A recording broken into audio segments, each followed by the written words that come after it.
It is noon. All righty. Well, hello to all those joining us from around the US and the globe. It is 12 noon at our time, in Eastern time zone of the United States, but whatever time for you it is locally, we welcome you and thank you for joining us. My name is Kimberly Menzel, and I will be the webinar host today. Today, our presentation is titled 2024, A Year of Challenge to Cyber Education in America by Bill Butler, Dr. William Bill Butler. I will introduce Dr. Butler in just a few moments. We welcome you to this Women in Cyber Leadership Series webinar.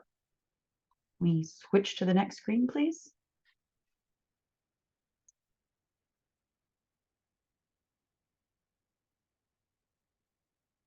So today, here is our agenda. We're going to talk about higher education in the field of cyber, how it faces many challenges.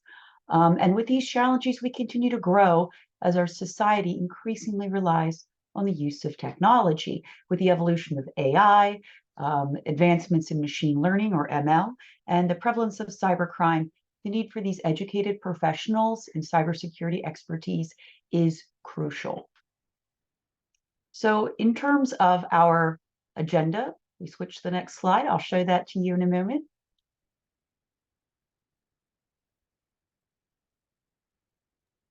That's going to serve as the agenda. Oh, that is the agenda. I'm sorry. Okay. I apologize. I thought there was another slide for that. Thank you. So with our agenda, we're going to have a word about our university very quickly, Capital Technology University, and then we're going to do a bit of a housekeeping. We're going to do an overview for Women in Cyber, which is sponsoring this series, and our presenter's bio and presentation. After the presentation, we'll have a question and answer period and wrap up with information about upcoming webinars in the series and how to obtain the recording, the slides, and a certificate of completion for everyone out there. So many joining us today on slide 4. Please.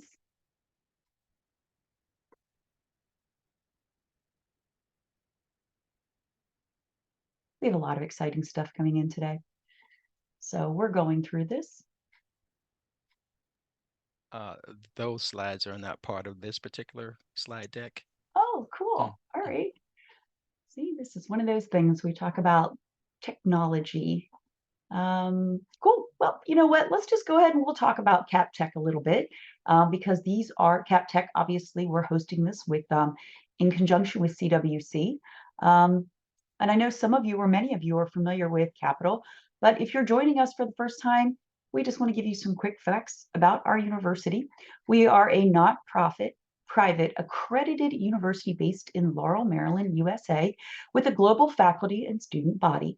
We were founded nearly 100 years ago in 1927. It's been a couple years, right? We have regional accreditation, which is the highest level accreditation available in the United States. We have authorization from the state of Maryland, which I champion, and specialized in accreditation for many of our individual programs. Technology is literally in our middle name. So our goal of our focus and our mission is technology all the way. This webinar is very much in keeping with our mission. We offer 20 cyber-related degrees from the associates to the doctorate level, plus certificate programs. Very, very prolific educational programs within the state of Maryland and within our cyber ecosystem. See. However, before we begin, I'd like to go ahead and just go over a few housekeeping items. This is actually on slide 5, so I don't know, I guess we can't get to that, but if you just listen closely, I'll do the best I can to go through them. If you have any questions during the webcast, type them in the chat box, please, and submit your question to the presenter. You can submit questions at any time, and we'll try to answer as many of these as possible at the end of the presentation. All participants will see questions posted in the chat box as we go over these. So Dr. Butler will do his presentation, put anything in the chat box, and we'll go ahead and we'll address them after the presentation. And we definitely want to hear from you. It's very exciting. It makes a much more rich conversation with questions from you, the audience. We are not enabling audience microphones or webcams for this webinar, hence why we're using the chat box. And just for your information, a follow-up email will be sent to all registrants with an on-demand link to the recording and the slides. And if you stay tuned to the end, you'll learn how to get that participation certificates. The entire session, including the question and answer at the end, should take just 60 minutes. Okay, ladies and gentlemen. Oh, good. We have this here. It came up. Perfect. Thank you. Thank you. Thank you. The fall series of webinars is offered by Capital and is part of the Center for Women in Cyber's Cyber Leadership series. Okay. The CapTech's webinar host today or presentation today is called 2024, a Year of Challenge to Cyber Education in America, and is presented by our very own Dr. William Bill Butler. So I'd like to go ahead and introduce Dr. Butler at this time.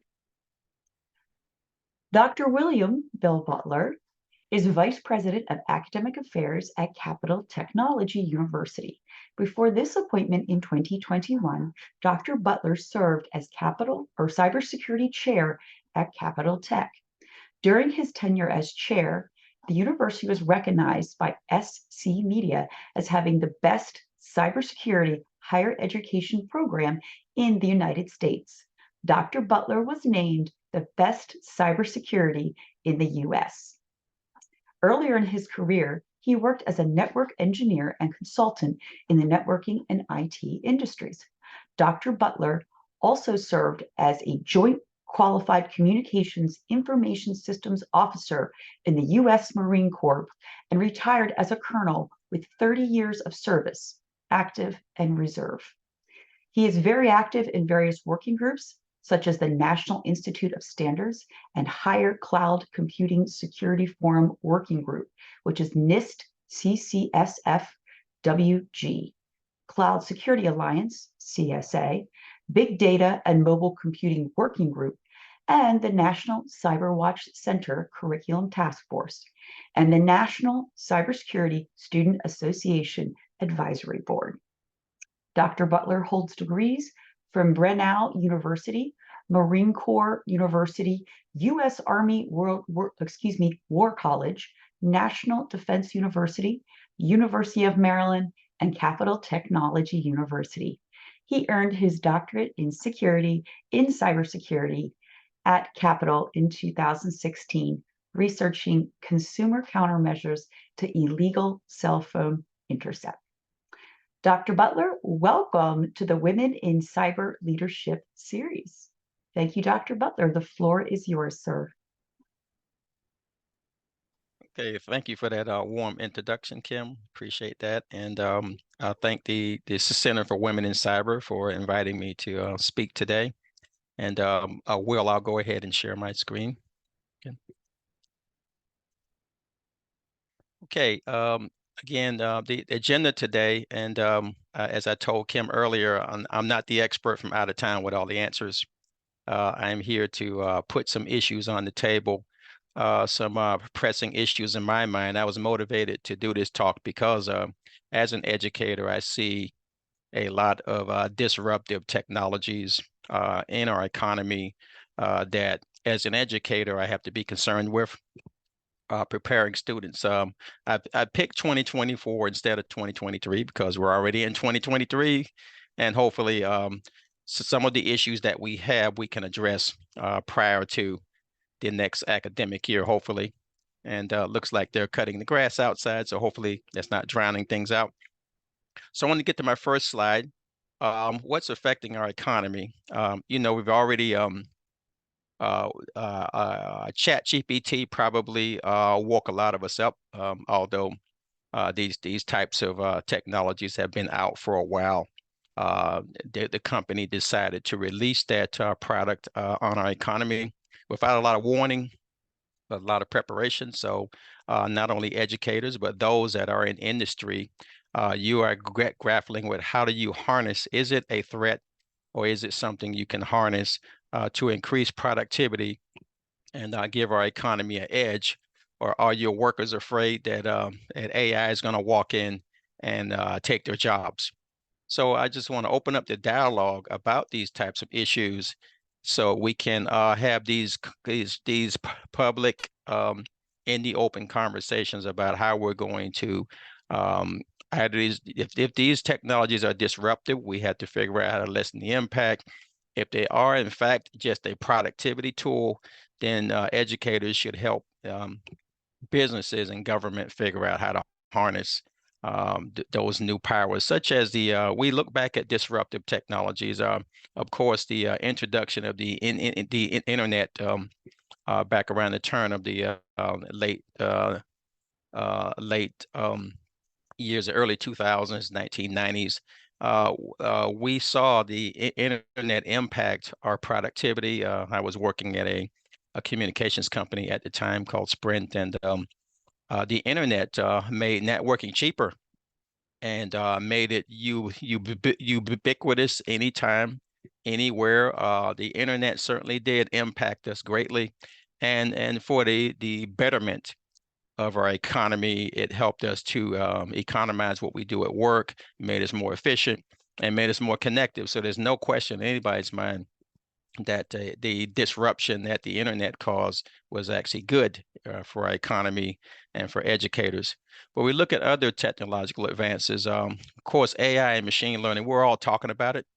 Our adversaries talking about it. They're already implemented AI and machine learning in some of the attacks that we're seeing.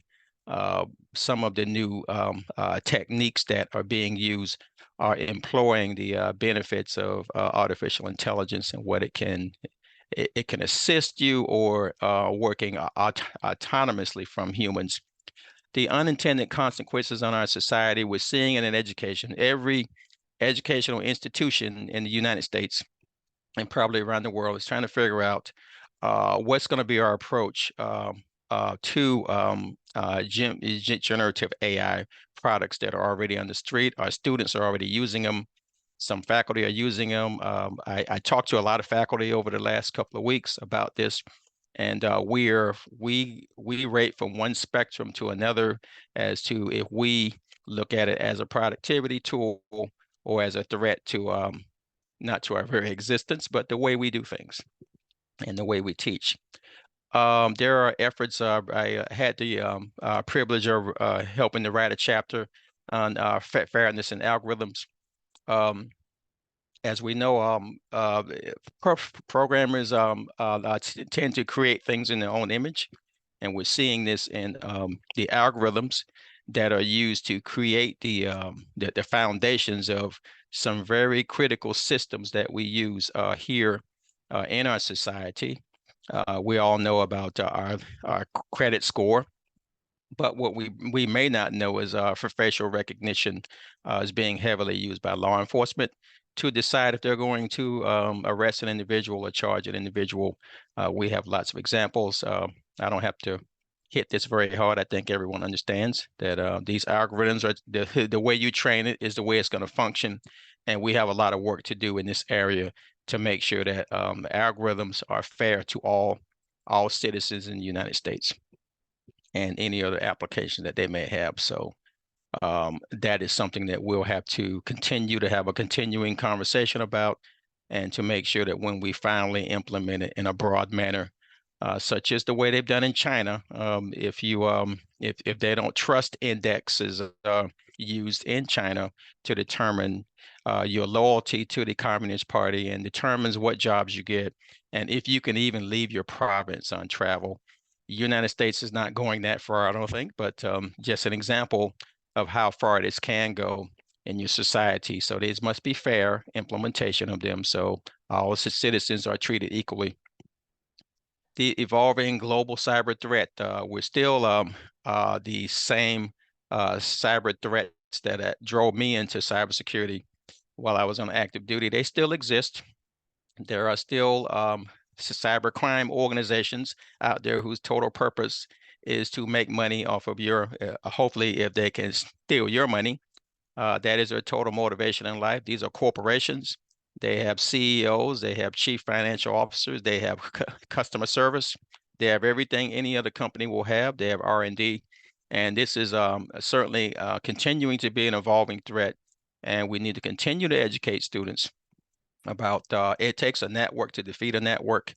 It takes the same characteristics that they exhibit, except for one thing: they're not ethical. Of course, we are, and students need to understand that the global threat is still there. Borderless crime is still going on.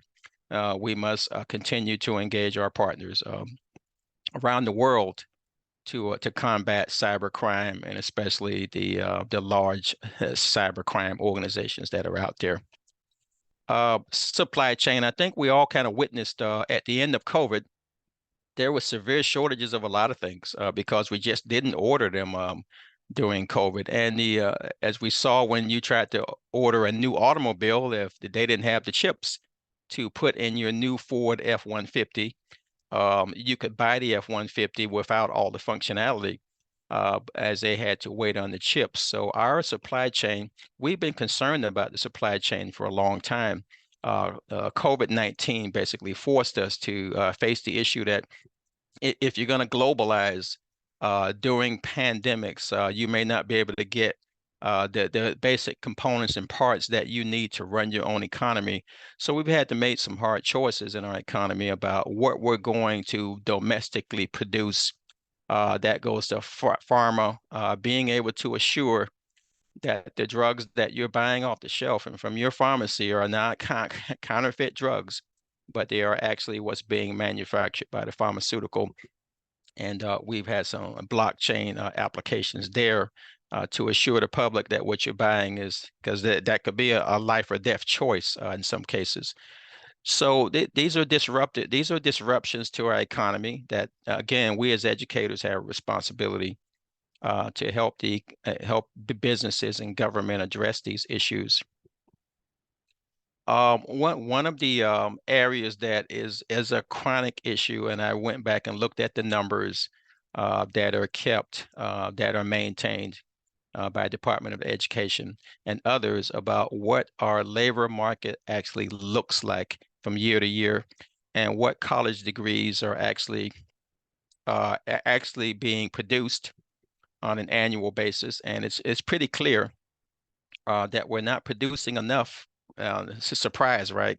We're not producing enough graduates in STEM. I remember even back in the 90s and even in the 80s, because I'm an old guy, right? Bill Gates and Steve Jobs and all of them would go to Congress and say, you're not producing enough computer science and information sciences graduates to support my business. Therefore, I may have to offshore, I may have to forego certain projects or offshore my business, and I don't want to do that. And it doesn't look like we made significant progress in that area. So the shortage of not just any talent, but those with technical skills that are needed for a very advanced technical economy, we're still not producing enough. We have an aging workforce. We have zero birth rates in this country. We're very similar. We're getting very similar to Japan in that area. So watch what's going on in Japan, and that may be the United States in the future. Aging workforce, not enough kids to replace workers that are retiring. That is not a good recipe to continue to grow your economy. So we have to figure out, how do we get more out of the workforce that we have? How do we upskill the workforce that we have to meet the changing demand? This is, of course, this also speaks to immigration. If you can't produce everything you need, you have to import it. That also goes for talent as well. So we'll continue to look at that area. Location mismatch. I was talking to Kim a little earlier about this. If you look at CyberSeek, it'll tell you where the jobs are.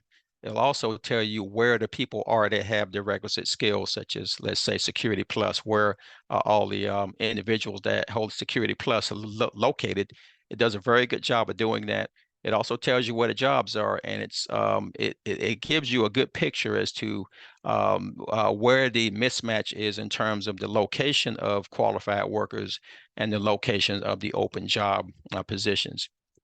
The skills mismatch, that's one that's kind of near and dear to my heart, is that there are certain skills that are required for certain jobs that we have. When we say that there's a labor shortage, we need to be more specific, and we say that in cyber quite a bit. And my observation has been that highly skilled workers that are very technical individuals with lots of years of experience that can actually do high level actions on the internet or on networks, for example. Those individuals we are very short of and have been for a long time. And then not so short on individuals at the entry level and some of the jobs that require a lower level of skills. We appear to be okay in a lot of those areas. So when we talk about the shortage of talent, we need to be a little bit more specific about where we're actually critically short and come up with solutions to start to produce those types of individuals. And last but not least, shift back to the office. Everybody watching this video today probably has an opinion on, do I really want to go back to the office 5 days a week, 4 days a week, 3 days a week? This is becoming an issue across the country. A lot of high-tech workers actually relocated because their job was virtual when they started. Now the company is taking a different stance, and there is some resistance out there. I don't think the resistance is totally generational. I think it's more of a lifestyle and recognizing what is most important to you as an individual. A lot of the we can look at Washington, D.C. for an example. There's a lot of pressure from the D.C. city government for federal agencies and private sector companies to return to downtown and to deliver the foot traffic that was promised when they gave them a break on the taxes on the commercial real estate. So look for a lot of discussion, a lot of action in that area. And of course, climate change. Again, I am not political, people that know me, but I do know one thing. The United States Marine Corps has been looking at this issue for a long time. And over a decade ago, the Corps decided in the littoral areas, areas that are in coastal areas, the bulk of populations around the world live in those areas, and those are the areas that the Marine Corps would operate in. And I think they were absolutely right 10 to 20 years ago. These littoral areas are where most of the world's issues with population displacement due to man-made and natural disasters are happening. So there is a recognition in academia that we need to help to study the effects of climate change. I don't think there's anyone that can doubt that there is climate change going on. There are unusual weather patterns going on. There are droughts and there are floods in places where that wasn't the case before. So these are shifting weather patterns, I think, and this is a disruptor to economies, much more than the United States right now. We could see it in our coastal areas, but you could look at other parts of the world, there is the disruption going on.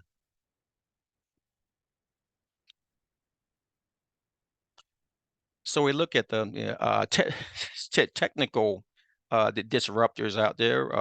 Either it can be looked at as your ally or your enemy.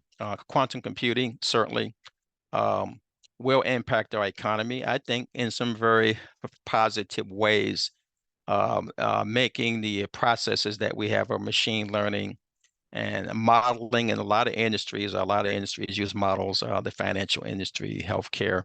It will make those processes more efficient.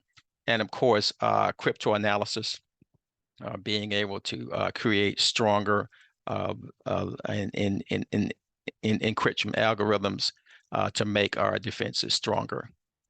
But on the other hand, we've also looked at quantum resistant algorithms. We did some of that work here at Capitol as well. We participated in the open call from the National Institute of Standards and Technologies to help to try to down select quantum resistant algorithms so that day, when that day comes when quantum computers actually become stable and they're able to break encryption, and that we already have a set of algorithms out there.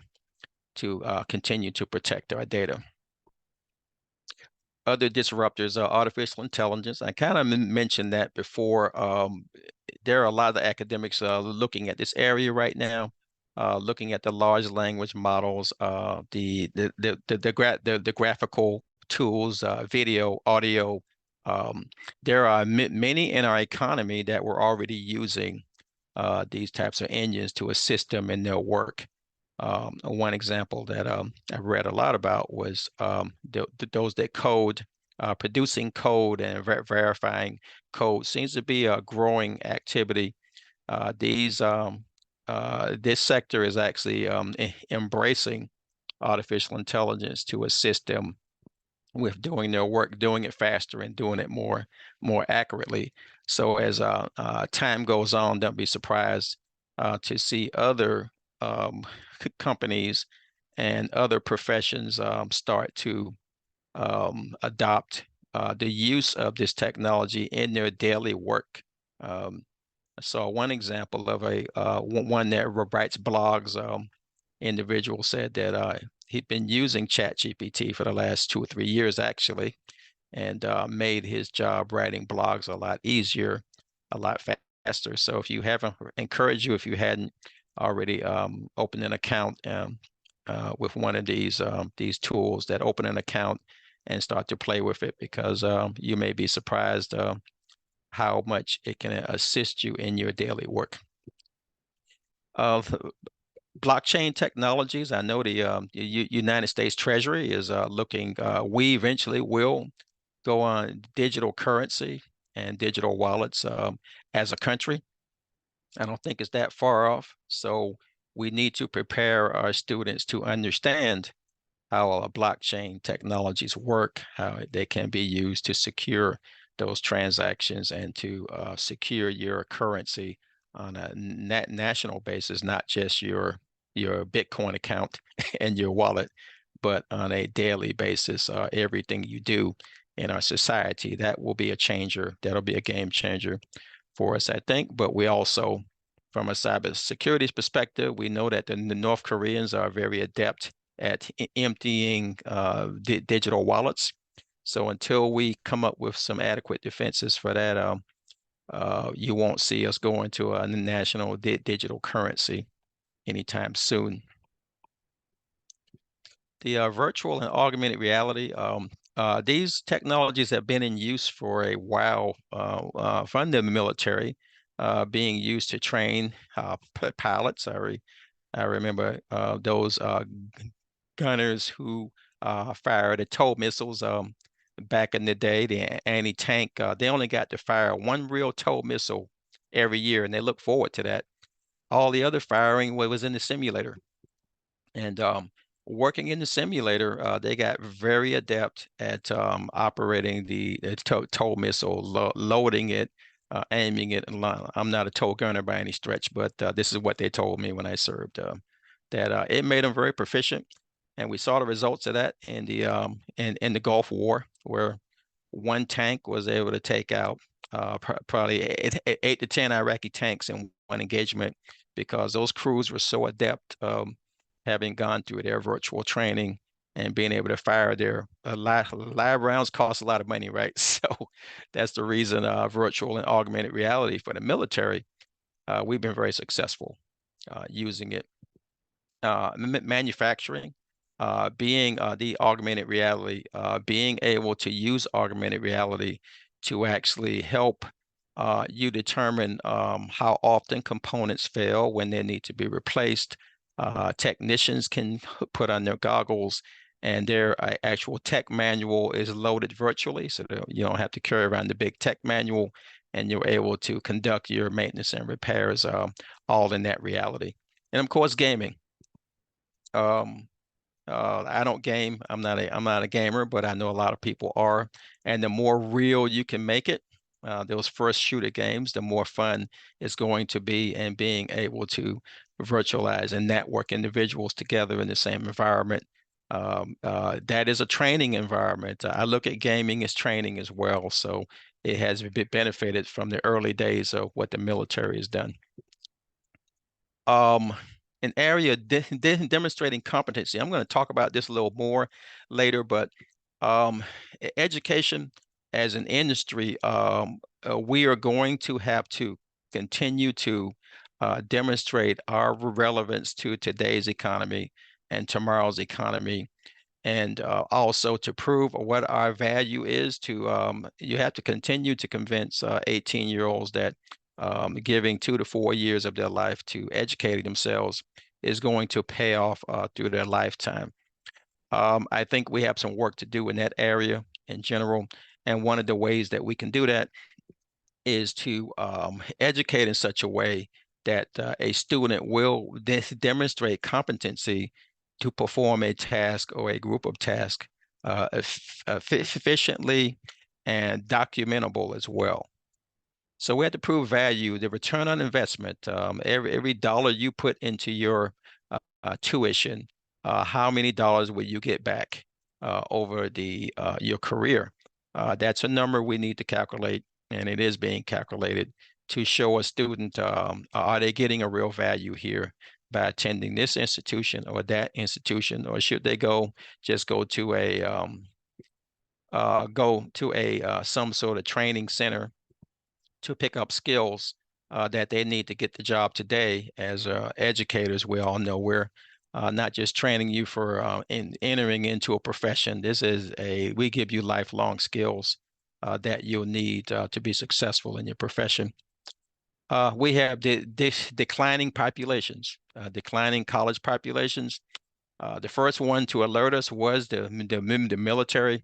Has been very concerned about this for a long time, and that the recruitable age of students, there's been a reduction in that number of students that are available to go into the military. They're still experiencing shortages, and that is not something that the military wants to do, is issue a lot of waivers to meet their numbers, but that is where they are today. Since that is affecting the military, it will also affect academia as well, recruiting from a smaller population of students, and also recruiting from a smaller population of students that may not see the value of a traditional education. We have reduction. There is a movement about across the United States to re-examine, is this shortage due to overqualifying entry-level jobs? Are we asking for too much? Some companies and some states have answered that by saying, we think we have overqualified what a individual needs to apply for this position and get it. And some outstanding examples that I know of personally is the past president of IBM downgraded a great percentage of the entry-level jobs to not require a college degree upon entry, but have a certain set of skills and the knowledge and skills to get that entry-level position and to set themselves up. They're not saying you're not going to need the college degree at some point, but at least for the entry-level degree, you're not going to need it. The state of Maryland, I've asked Kim to talk about that a little later. State of Maryland followed with a similar effort to meet their talent shortfall. So not sure. So we have to think: is that talent shortfall a self-inflicted wound by a lot of companies and governments, or have we been overclassifying jobs for so long that we need to re-examine what are you looking for? What does that individual need to be able to do in that job to be successful? And also an example from the healthcare industry as well. The other disruptor is we don't have enough educators. We talk a lot about the shortfall of talent. How are we going to increase the pipeline? And we can't do it without more educators. And it looks as if we're not producing more educators.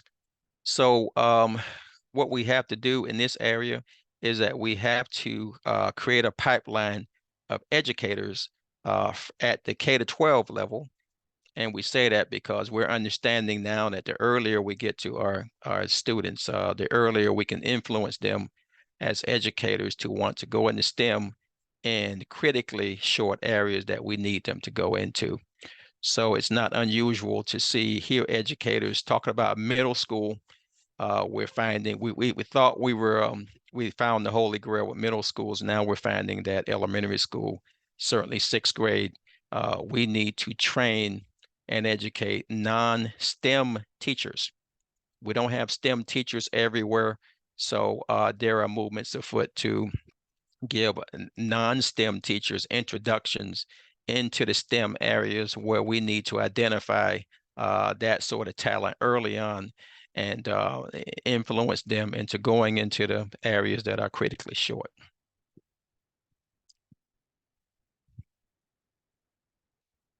What is competency? There's a large effort afoot by educators. This is being led by NSA to look at competency-based evidence in competency is what it's called, the working group, which I'm a part of. And we define competency, excuse me, competency is the ability for an individual to complete a task or a task within the context of a work role. Some of you may know that the work roles have been defined by the United States government and Department of Defense in the NICE framework, which has defined these work roles as far as their knowledge, skills, and abilities that are required and the tasks that are required. So what they've asked educators to do is we have created these competency statements that are jointly produced with employers to give to students within programs to make sure that they can meet their standard.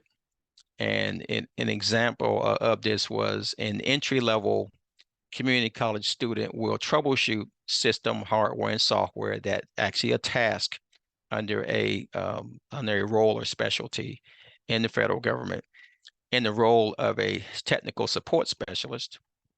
And given a computer connected to the network and internet, this is what the student is given. They will work without the aid of a reference, without consulting others, and should be able to download antivirus malware software, scan computer drives, and remove viruses and malware from the system.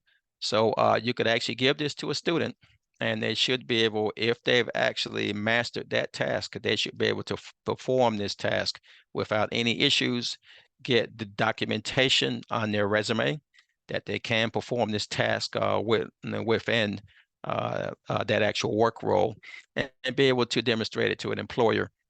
So this works both ways, and the partnership between academia and employers is crucial here because, as you know, we want to give employers what they need.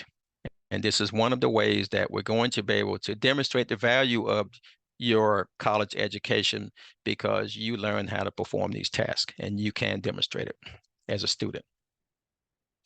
So we look at the labor shortage is also pushing us into crisis because the plunge in enrollment is the worst that's ever been recorded. This is from Fortune magazine. I also looked then the military was the first to sound the alarm that, hey, that recruitable age group is shrinking. And also not only that, but the ones that we do hire are not always qualified for military service.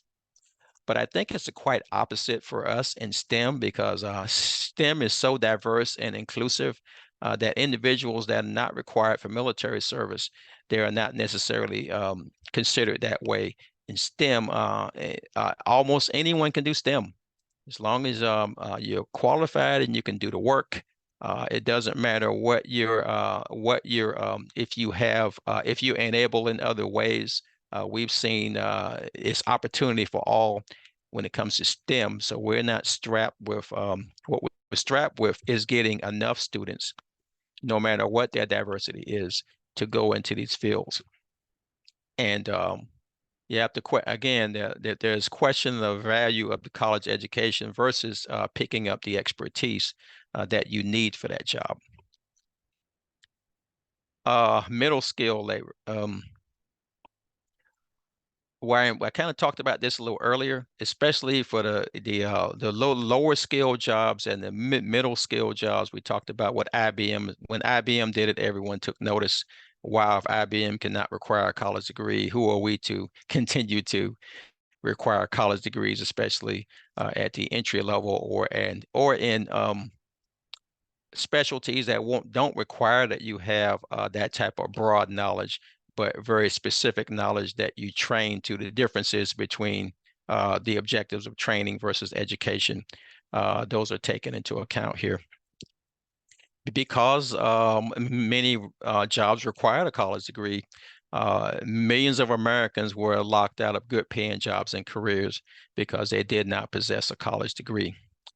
So persistent labor shortages are causing more and more companies to drop degree requirements. This was in Forbes magazine. This is continuing on today. So I'll continue to monitor. This is something I have a lot of interest in, obviously, being an educator. I want to give the economy what it needs. And if it doesn't require, I do acknowledge that not every entry-level job requires a college degree. I do believe that, and there is a lot of data on this, is that if income over your career is important to you, then there's no doubt in anybody's mind, and the numbers support it, that you will realize more income and job satisfaction over your career if you possess a college degree. A lot of new trends out there. I'm just going to kind of blow through these. You'll get a copy of the slides. I got these from some of my colleagues out there. Remote learning, we've already seen that remote learning not only works, it can be effective. For students that are, for certain students, gamification will engage them at a much higher level, get them more excited about learning, and will have a much better outcome. Continuous skill development. Lifelong learning is not just a word to me, but if you're in the field, you know you never stop learning. That will never stop. So continue to we as educators have to find a way for high-tech workers to enter various entry points in their career where they can enter into education, get what they need, exit again, get credit for, enter again. So we have to figure out a more flexible way to continue to educate our high-tech workforce out there. Using real-world simulations, that's where virtual reality and augmented reality come in, to put an individual into the real situation and for them to learn through repetition that way. Collaboration between industry and academia for relevant curriculum. Automated assessment platforms. The quicker you can get feedback back to an individual, individualized feedback, by the way, not just feedback, but individualized feedback to give them specifically what they need to continue to develop. Ethical hacking education, we still need to make sure that students that are engaging in the cybersecurity training and education understand that there's a ethical ethical standard that they have to meet to be employed in that industry. Of course, our regulatory compliance and legal education. Every student in cybersecurity and also AI must understand that there are some ethical and legal requirements that you have to meet. And as we educate them as a professional. You have a responsibility in these areas. Inclusion and diversity, like I said, the more we include, the more diverse our workforce is, the more we'll meet our workforce objectives by including individuals that can do it. It's all about, can you do the job or can't you, right? That can do the job, they need to be included. Educating the educators. Our capacity cannot increase without more educators. And we have to train non-STEM educators to teach cyber and provide constant training. So again, I want to harp on this. I'm under no illusions that we're going to get more STEM educators in our high schools, middle schools, and elementary schools. We have to use the teachers that are there, those that have talent that can learn this stuff. We need to train and teach them so that they can teach our kids at this stage that they need to be taught at, to keep their interest in math and science, keep that flame going until they get to middle school and high school. That is the only chance I think we're going to have to influence the outcome of having the workforce that we need. Capital, for an example, we have seen the need for this. We've introduced a Master of Education and a Doctorate in Education in cyber science to make sure to offer an option out there for those that are in industry or currently an educator to gain more knowledge through research and hands-on education in terms of the technology and research in trying to help us solve some of the vexing problems and issues that I identified earlier in the presentation. So in conclusion, I don't have the answers. So, but some of the observations that I have are we got to reduce the cost of education. If education is going to continue to be a relevant option for America, for our students, then we must reduce the cost of education to make the return on investment make sense to students and their parents. We got to have multiple entry points into our education system. We got to make it easy to go in and out. All throughout your career, all of us in this room know that we never stop going to school, we never stop training, we never stop educating ourselves. But we have to drop the barriers to being able to do that. And I think we're going to be more effective, the education industry here in the United States. We got to demonstrate competency to employers. If we don't do that, we're going to become irrelevant. We're going to be irrelevant to employers and to potential employees. Push micro credentials. Credentials one can earn in a relatively short period of time, and to be able to take that back into the workforce and push apprenticeships. And Kim, I think that is all I wanted to cover. We'll go to Q&A. Fantastic. Thank you so much, Dr. Butler. That was a very timely presentation. And the issues and the concerns you brought up were very timely and relevant to today's topics in cyber education. I'm actually trying to see if there's any questions at this point in time. We have time to do Q&A from our audience. And of course, we have people that are local, national, and international. So are there any questions particularly that anybody would like to talk about or ask Dr. Butler this moment? Because I don't think I have anything in immediate future right now. So you know, we can go ahead and we can chat for a minute and let everybody collect their thoughts. I do have to say that I think apprenticeships and having that, the opportunity to apply your skills that you learn is extremely important. And I know Capital Technology does that very well with internships and placement of students and whatnot, and opportunities just for students to use their hands-on skills through CTFs. And I know you have, it's Signal 9. No, which one is it? The team. Which one Signal is it? 9. Yeah. It is. I was good. See, I Yep, remembered it. Yes, yes. Because one of my former students was on Signal 9 as well.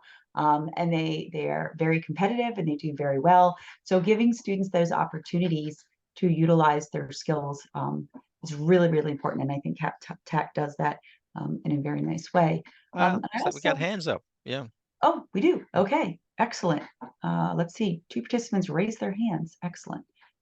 Let's take a look at this. So Mr. Drayton, are you taking care of this one?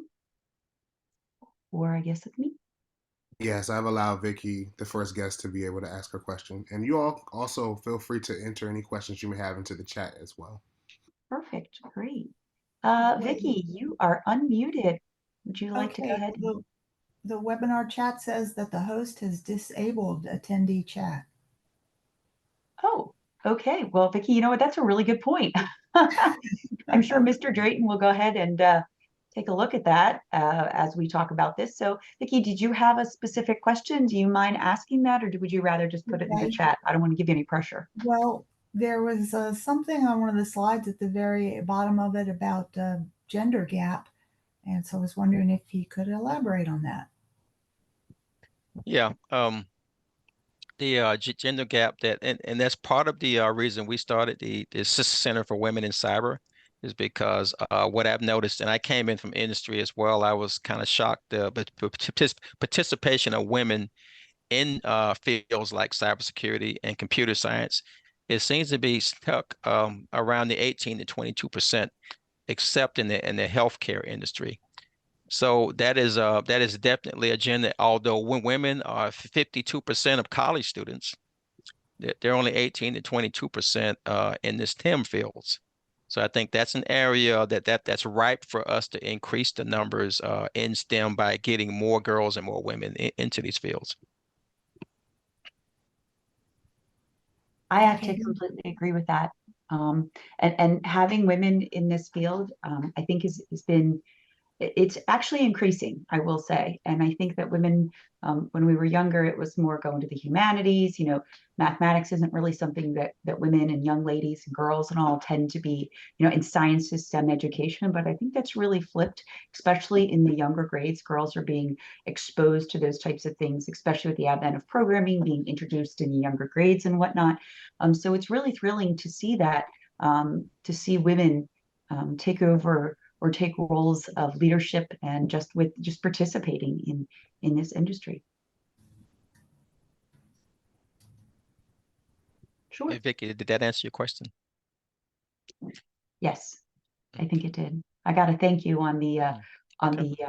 chat now. So it looks like you're Chat's able to working. type your Okay. questions All into right. chat. So I'm excited. Oh, Dr. Butler, when you say reduce the cost of education, do you feel cheaper education will get you better education? And this is from Jason. So Wow, that's a hard question. it is, especially for an Actually, academic institution.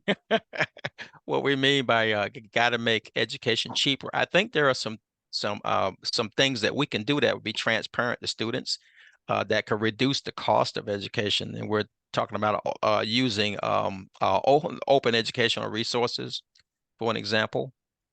Doing that reduce the cost of books. We all pay a lot for books, right?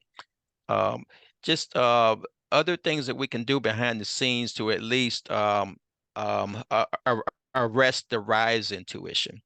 We need to stop the rise in tuition and find other ways to increase the value of education for students, what they pay out of pocket, and a quicker return on investment for them, which I think is important for a student to understand. Every dollar I put into tuition, I'm going to get X number of dollars back over my lifetime. So the decision will be a lot easier to make.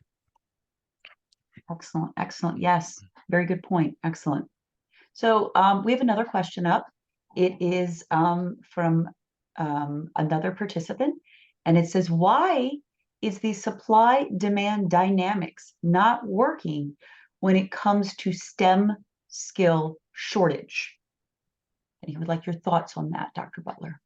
Yeah. I spent a lot of time talking about, and I don't know if we have any human resources specialists here, but we have kind of shot ourselves in the foot over the years. And I tell people jokingly, maybe I'm not joking, Kim, when I said, if you look at your job description, how many of us are 100% qualified in the job that we're in? I don't think I would be. And I think we've been doing this to ourselves for years. It's telling someone who's very qualified because you don't have a college degree, you're not qualified to do this job. What we really should be looking at is what skills are required. What tasks do you have to perform to be successful in this job? And that's the revolution that is going on in the state of Maryland. I was going to ask Kim to talk about that. IBM, if IBM can do it, anybody could do it. Kim, could you talk about that a little bit? What we talked about earlier. Or no problem. So the state of Maryland ended up putting out a new rule, I suppose, or a new I don't know which one, memorandum, whatever you want to call it. They changed the rules so that the state of Maryland no longer requires you to have a degree in order to take a job in technology. So within the technology department, you know, you can come in, you can get a job, because what they were finding is that techs did not necessarily need a 4-year degree or a 2-year degree. They needed the skills, they needed the experience. And so that experience really came into play for many of these individuals who were seeking jobs. But that education component, that degree requirement, was preventing them from taking on these roles, which of course they're fantastic. They're doing a great job in, and they should be celebrated for their skill set. Having said that as well, I know the state of Maryland is also supporting internships in the field of IT. So we do something called the MTIP program, which is the Maryland Technology and Information or internship program, excuse me. And that particular program, it's for students that want to get some experience, within the IT field, working for the government, which is very different, I will say, than working for industry and even academia. And I think Dr. Butler and I would definitely concur with that. And of course, we're looking at a salary difference between the two, but I think that in every specific sector between those three, you will have different experiences. And sometimes that experience really is what makes you unique and what makes you very valuable, maybe to another sector or to another job, depending upon what that may be. Okay. We actually Yeah. have a number of things going on in the chat right now. Yeah, I I see. don't know Yeah. if we'll have a chance to answer Yeah. absolutely everything. Wow, this is really crazy over here. Yeah. All of And a sudden, speaking of diversity, as far as there are some who feel like there is age discrimination, but I like to come back to the fact that if you know what you're doing, if you got the skills that it takes to be successful in the job, right. employers want you. That's been my experience. Mhm. They want you. Can you can you build me a Linux server? Can you work my help desk? Can you do the pen test? If the answer is yes, all the other factors that people think come into play don't come into play anymore because businesses want to make money. They want to hire the best people they can find. Exactly. I concur 100%. Mhm. I think we have a couple minutes for a couple questions, and that's it. It says, I'm curious about the ageism challenge regarding competence in this area. In Norway, it is a real problem at 59 plus, or 59 years old plus, are often excluded from this kind of work based on age alone. Do you think this is a problem worldwide? Ageism. We talk about sexism, we talk about racism or anything, but ageism, that's not something we tend to talk about. What do you That's think? Your thoughts, Dr. Butler? that requires some research. I know anecdotally, I think we all as we age, we think that I can't compete with the young folks there, but I just have to believe, and I'm an optimist, that if I've got the skills and I reskill all the time. I'm still learning Python, and I know I saw the data science thing and the AI thing coming, and you got to prepare for what's coming. I mean, we all have a responsibility to continue to prepare ourselves for the change, and some change catches us totally off guard, and some you can see coming. But again, I do feel like that talent is talent, no matter what it looks like, who it is. If they can help you make money and run your business or your governmental agency, that they're going to hire you. Agreed. Agreed. I think we basically have time for maybe one last question at this point, even though there's some really good questions in the chat, and perhaps we could address them through email or different means. How do we compete with boot camps and schools such as, it says, Flatiron? So I I'm saw not sure. that, and I my personal view is they have their role in society. If and I talk to a lot of people like you do, Kim. How do I get into cybersecurity? That for Flatiron might be the best route for you. Mhm. Going to college right away or now is not always a solution for everybody. But if you got the money and you got 8 to 10 weeks and you got to get it done so you can get that job, I encourage them to do that. Agreed. You can come to my college a little later once you get yourself established. Exactly, exactly. And I think that just speaks into it's everything is not right for every person. So let's do what's right for us. Let's encourage this. And I think in IT we see that that's definitely the case. Some people do well with online or online training. Some people need to be in person. Sometimes we have hybrid classes. We have that. But then some people, they need to work and experience it and have that. And that's more of their skill set and more of the way that they learn. So everybody learns differently. So excellent. Then we got one more hand up. We got time for one more. One Kim, more. Okay, yes, Daya, sir. I think the name is. Okay, let's see. Oh, which one is that? I see a question. Let's see. Mr. Drayton, can you help us with that? I see a question in the chat here. Is it okay if we go with the question in chat, sir? Let's go with that one then.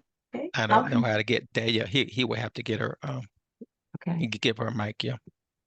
Well, the one in chat is from Tom. It says, how can small businesses collaborate with educational institutions or cybersecurity experts to create workshops or training sessions specific to their industry or business model? I'd love to talk about the SCRIM program, but Dr. Butler, I think that'd be a great question for you, sir.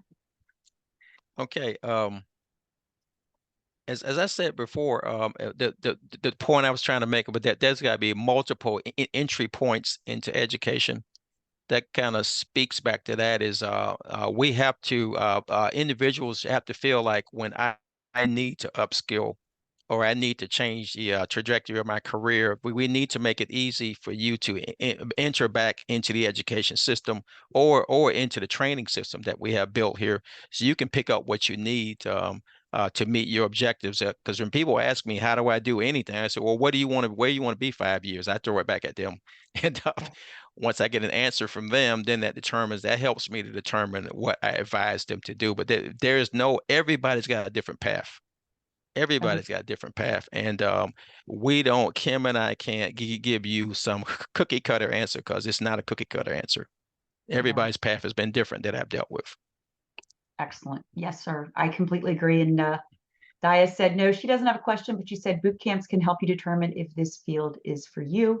And I concur with that wholeheartedly. Yeah, exactly. I do find that people go into this field because they think, oh, I'm going to make 6 figures very easily after 8 weeks of training. And that is simply just not the case. If you do not enjoy what you do, or at least somewhat enjoy what you do, and I believe everybody on this call can concur with that, it makes your life very unhappy, and you will eventually burn out and not want to be in this field at all. So if you're interested in this field, what interests you in this field? What do you want to do? And I think that's really important to find out whether it's right for you or not before you go and spend money or your time and invest in that. So anyway. I think we have a Vergers here, CA Vergers here. Will, I think that would have to be the last one.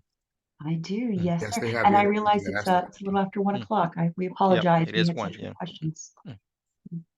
Yes, actually, I'd like to go ahead and I'd like to thank our presenter. We have a lot going on right now at Cap Tech. We have a lot more. We have several more of these coming up. If we don't mind going to the next slide, I think it'll actually give us the dates and whatnot. We do have 2 more remaining webinars in this Women in Cyber Leadership series. November 16th, you can join us with banking security expert Tom Vazdar, and December 14th with Dr. Diane Janicek. And I believe there are information in the slides when the slides are being sent out as well. But the URL should be in there as well. Remember, Cap Tech, it offers 20-degree programs related to cyber, just as a remember, for associates through our doctoral programs, plus certificates in cyber and information security. You can join our master's and doctoral virtual sessions held monthly, email, call, and we will register you for info sessions. Okay, let's see. We also have questions about the certificate via email. It looks like, as I mentioned before in the presentation, a link to the recording and the slides will be emailed to our registrants, but we also offer, upon request, a certificate of completion. Here we go. So if you would send an email in, we'd be happy to just go ahead and give you a participation certificate and many other helpful information. And I believe the slide is currently up for everybody to view. So once again, thank you so much for staying with us a couple of extra minutes. We appreciate your time and your effort. Thank you again, Dr. Butler. It was a wonderful presentation. As always, I love speaking to you and having conversations with you. It is always so insightful. So thank you, sir. And on behalf of Capital Technology University, our webinar is now concluded. This is Kimberly Menzel saying thank you and goodbye, and I hope you all have a wonderful day.